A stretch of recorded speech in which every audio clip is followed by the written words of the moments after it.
ਸਤਿ ਸ਼੍ਰੀ ਅਕਾਲ ਸਾਰਿਆਂ ਨੂੰ ਜੀ, ਕਿਉਰਾ ਸਲਾਮ ਨਮਸਤੇ।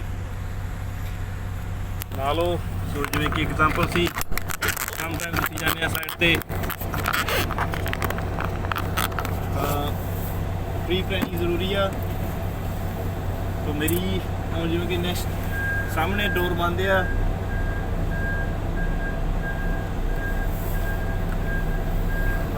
ਮੇਰਾ ਨੈਕਸਟ ਪਲਾਨ ਆ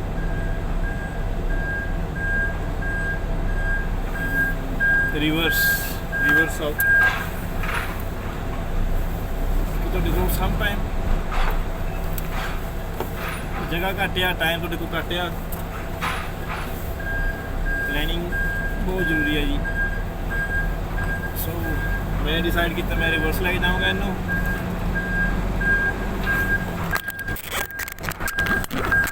तो रिवर्स कैमरा ना ट्रक च बहुत भी क्लियर है।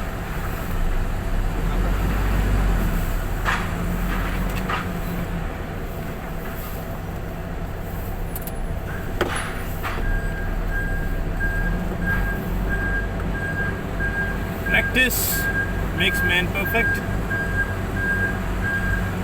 जिमें जिमें तुसीं अपना काम करते जाते हो, जिमें जिमें तुसीं रिवर्स करते जाते हो, ਤੁਹਾਡਾ ਹੱਥ ਟਿਕਦਾ ਜਾਂਦਾ, ਤੁਹਾਡਾ ਮੂਵਮੈਂਟ, ਤੁਹਾਡਾ ਬ੍ਰੇਨ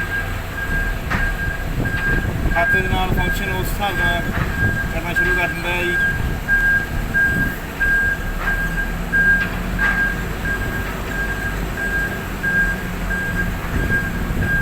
ਦੁਨੀਆ ਦੇ ਕੋਈ ਵੀ ਕੰਮ ਇੰਪੋਸੀਬਲ ਨਹੀਂ ਹੈਗਾ, ਸਿਰਫ ਇੱਕ ਪੂਰੀ ਦਿਲ ਲਗਾ ਕੇ ਕਰਨ ਦੀ ਜ਼ਰੂਰਤ ਹੈ ਜੀ। ਅੱਜ ਮੇਰੇ ਟਰੇਲੇ ਦੇ ਲਾਸਟ ਟਾਇਰ ਚੰਗੀ ਤਰ੍ਹਾਂ ਪ੍ਰੋਪਰ ਲੋਕ ਨਹੀਂ ਹੋ ਰਹੇ।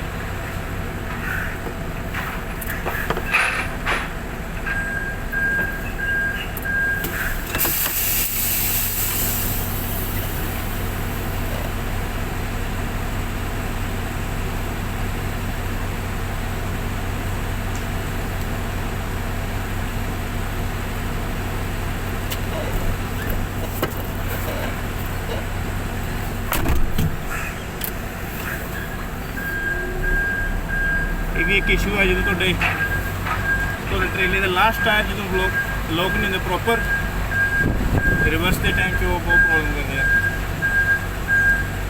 ਸੋ ਨੰਬਰ 2 ਤੇ ਤੁਸੀਂ ਜਦੋਂ ਵੀ ਸਾਈਡ 'ਤੇ ਆਉਂਦੇ ਹੋ ਤੁਸੀਂ ਆਪਣਾ ਐਮਟੀ ਸਪੇਸ ਦੇ ਦੇਣਾ, ਜਿੱਥੇ ਤੁਹਾਡਾ ਟਰੱਕ ਜਾਂ ਟਰੇਲਾ ਤੁਸੀਂ ਉਹ ਸਪੇਸ ਨੂੰ ਯੂਟੀਲਾਈਜ਼ ਕਰ ਸਕਦੇ ਆ।